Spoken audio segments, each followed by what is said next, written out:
Hello dear students. आज हम लोग करंट अफेयर्स के एक दूसरे टॉपिक पर चर्चा करने जा रहे हैं। यह वस्तुतः अंतर्राष्ट्रीय संबंध से संबंधित है और वह है बांग्लादेश में होने वाले डेवलपमेंट और अमेरिका और भारत के बीच बातचीत। आपको हम बताते चलें कि अभी कुछ ही दिन पहले नरेंद्र मोदी पोलैंड और यूक्रेन की यात्रा पर गए थे। वहाँ उन्होंने पीस और ह्यूमैनिटेरियन अप्रोच की बात की है, यानी शांति और मानवता संबंधी अप्रोच प्रत्यागम अपनाने की बात किया।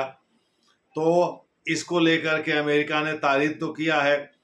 एक्सटर्नल अफेयर्स मिनिस्ट्री भारत के विदेश मामलों के मंत्रालय के द्वारा नरेंद्र मोदी और जो बाइडेन अमेरिका के राष्ट्रपति जो हैं उनके बीच जो बातचीत हुई है उसमें शेयर्ड कंसर्न, यानी जो आपस में एक दूसरे को प्रभावित करने वाले सरोकार हैं उनको लेकर के चर्चा हुई है। और जो बाइडेन ने तारीफ किया है पोलैंड और यूक्रेन में के भारत यात्रा की, लेकिन यानी जो दशकों बाद कोई प्रधानमंत्री वहां पोलैंड और यूक्रेन गया था उसकी उन्होंने तारीफ किया है, लेकिन साथ ही उन्होंने बांग्लादेश पर कोई चर्चा नहीं किया है। दूसरे शब्दों में बांग्लादेश में जो अल्पसंख्यक हिंदू हैं जिनका जेनोसाइड यानी कत्लेआम हो रहा है, या बांग्लादेश में 5 अगस्त को जो शेख हसीना ने पद छोड़ा था, या बांग्लादेश में उनके खिलाफ जो अत्याचार हो रहे हैं, या जो उन्होंने आरोप लगाए थे अमेरिका पर कि सेंट मार्टिन द्वीप वो मांग रहे थे ताकि वो अपने नौसैनिक अड्डे का वहाँ विस्तार कर सकें, वहाँ स्थापित कर सकें। और शायद वो इसलिए ऐसा कर रहे थे क्योंकि वो चीन पर नज़र रखना चाहते थे, लेकिन हमने नहीं दिया, इसलिए अमेरिका नाराज था। तो ये अमेरिका का ही करा धराया है, जबकि भारत भी यही मान के चल रहा था। लेकिन अमेरिकी में व्हाइट हाउस ने उसी समय इसको डिनाई कर दिया था जब ये चार्ज लगा था। हालांकि वाजिब जो शेख हसीना के पुत्र हैं उनके अनुसार ऐसा कोई डेवलपमेंट नहीं हुआ। हालांकि बांग्लादेश में जो मोहम्मद यूसुफ साहब वहाँ के नए राष्ट्रपति या प्रधानमंत्री बनाए गए हैं अंतरिम, और जिसमें उस परिषद में बेगम खालिदा जिया के पुत्र भी शामिल हैं जो कि एंटी शेख हसीना हैं। शेख हसीना खिलाफ 75 मामले हत्या के दर्ज किए जा चुके हैं, उसमें 75 मामले गंभीर आरोपों के दर्ज किए जा चुके हैं, उसमें 63 मामले हत्या के हैं, जिसमें मानवता के खिलाफ हत्या, जेनोसाइड यानी नरसंहार भी शामिल हैं। इसके अलावा अपहरण, लूट और तमाम अन्य चीज़ों को लेकर के उनके खिलाफ मुकदमे दर्ज किए गए हैं। मोटे तौर पर आप कह सकते हैं कि शेख हसीना के वतन वापसी का रास्ता ब्लॉक करने के लिए ये सब खुराफात किया गया है। अब एक्सपर्ट का मानना है कि अमेरिका इस पर चर्चा नहीं कर रहा है। इसके दो मायने हो सकते हैं, या तो अमेरिका का ही ये किया धराया है, या अमेरिका का इसमें दखल नहीं हो सकता है, चाइना का हो, जिसको लेकर के अमेरिका काफ़ी खफा हो।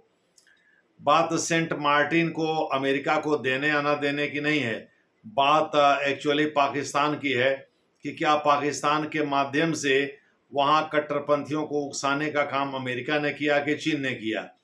किसी बाहरी ताकत ने तो किया। हालांकि ले दे करके उनके मन में, बांग्लादेशियों के मन में जो कट्टरपंथी हैं, जो जमीयत उलेमा अल इस्लामी से जुड़े हुए हैं, अल बांग्ला आदि संगठनों से जुड़े हुए हैं, और एक्चुअली विरोध का लावा तो बहुत पहले से प्रस्फुटित हो रहा था। अब वो बाहर आ गया अचानक जुलाई में, और फिर 5 अगस्त को शेख हसीना को अपना पद भी छोड़ना पड़ा। 24 दिन हो गए शेख हसीना को वहाँ से हटे हुए, तब से वो भारत में ही शरण लिए हुए हैं, भारत में ही हैं। अब वतन वापसी की राह उनके लिए थोड़ी मुश्किल होती जा रही है, क्योंकि 63 उनके खिलाफ हत्या के मुकदमे कल तक दर्ज किए जा चुके थे 75 में से, और मामले में भी उनको दोषी ठहराया गया है। एडिशनल चीफ मेट्रोपॉलिटन मजिस्ट्रेट की अदालत में वहाँ एफआईआर दर्ज किया गया है, खास करके 17-18 जुलाई को जब बंद का आयोजन किया गया था स्टूडेंट्स के द्वारा और विद्रोहियों के द्वारा, क्योंकि उन्होंने कोटा, यानी कि जिन लोगों ने शेख हसीना सरकार के पक्ष में उस समय आंदोलन किया था, और जब उनके पिता की हत्या हुई थी मुजीबुर रहमान की, और उनको फ्रीडम फाइटर का दर्जा दे दिया था बाद में चल करके शेख हसीना ने, तो उनके परिवार को 30% रिजर्वेशन दे दिया था सरकारी नौकरियों में। इसी को लेकर के ये पूरा बवाल चल रहा था और कट्टरपंथी उभरते चले गए और अंततः शेख हसीना को पद त्याग कर भारत में आना पड़ा। हालांकि उसके बाद आरोप ये है कि वहाँ हिंदू अल्पसंख्यकों के खिलाफ या बांग्ला बोलने वालों के खिलाफ, उसमें मुसलमान भी हैं। जैसे एक मुस्लिम पत्रकार का शव कल एक नदी में तैरते हुए मिला, वो बांग्ला बोलने वाले एक न्यूज़ चैनल से जुड़ी हुई थी। ऐसा नहीं कि उसमें केवल हिंदुओं का बड़े पैमाने पर कत्लेआम हुआ, उनकी दुकानें लूटी पाटी गई हैं, उनके महिलाओं के साथ अभद्र व्यवहार किया है कट्टरपंथियों ने। तो ऐसा माना जा रहा है जियाउर रहमान के समय में भी ऐसा हुआ था, जिनके ऊपर शेख मुजीबुर रहमान की हत्या का आरोप है, और कुल्ले दे करके बेगम खालिदा जिया की इसमें दखल का बढ़ना, जमीयत इस्लामी की दखल का बढ़ना, और मोहम्मद यूसुफ जो कि शेख हसीना के और भारत के आलोचक रहे हैं और अमेरिका के प्रशंसक रहे हैं, और जिनको कि ग्रामीण बैंक से लोन दिलवाने, बिना सिक्योरिटी के लोन दिलवाने के मामले में नोबेल पुरस्कार भी अर्थशास्त्र का मिल चुका है। हालांकि लोगों का आरोप यह है कि भाई ब्याज बहुत ऊंची कीमत पर लेते थे, भले ही वो बिना सिक्योरिटी के गरीब लोगों को ऋण दिलवाते थे। बांग्लादेश ग्रामीण बैंक के जनक, उस आंदोलन के जनक माने जाते हैं। खैर जो भी है, तो इस प्रकार से माना यह जा रहा है कि पाकिस्तान के माध्यम से ये खुराफात किया गया है, और पाकिस्तान चूंकि भारत को परेशान करना चाहता ही रहा है हमेशा, तो उसने सोचा कि बांग्लादेश को भी डिस्टर्ब कर देंगे। उधर मालदीव डिस्टर्ब है ही, तो म्यांमार डिस्टर्ब है ही, नेपाल चीन के गोद में बैठा ही है, तो इस तरह से भारत चारों तरफ से घिर जाएगा। हो सकता है कि चीन का प्रभाव अब पाकिस्तान और नेपाल और म्यांमार के बाहर ना बढ़े, इसलिए अमेरिका की भी खुराफात हो सकती है और चीन की भी हो सकती है। खैर जो भी है, लेकिन अभी स्पष्ट नहीं हो पाया है। शेख हसीना ने तो सीधे सीधे अमेरिका पर आरोप लगाया है कि भाई उन्होंने सेंट मार्टिन द्वीप नहीं दिया था, जो कि बंगाल की खाड़ी में है, ताकि अमेरिका वहां अपने नौसैनिक अड्डे बना सके। इसलिए अमेरिका इस मौके की तलाश में था कि कैसे शेख हसीना को अपदस्थ किया जाए, कैसे उनके खिलाफ जनमत तैयार किया जाए, और वही हुआ बांग्लादेश में। खैर जो भी है, जो भी चार्ज है, लेकिन अब तो ये सच्चाई है कि भाई शेख हसीना ने वहाँ पद त्याग दिया है और वो फिर वतन वापसी की राह देख रही थी। लेकिन अभी थोड़ी मुश्किलात तो उनके लिए हो ही गई है, क्योंकि 75 मुकदमे दर्ज किए गए, उसमें 63 अकेले मर्डर संबंधी मुकदमे हैं। उसमें भी मानवता खिलाफ अपराध और जेनोसाइड यानी नरसंहार जैसे मुकदमे उनके खिलाफ लगा दिए गए हैं। यही मर्डर से रिलेटेड 63 मुकदमे तो बहुत होते हैं ना।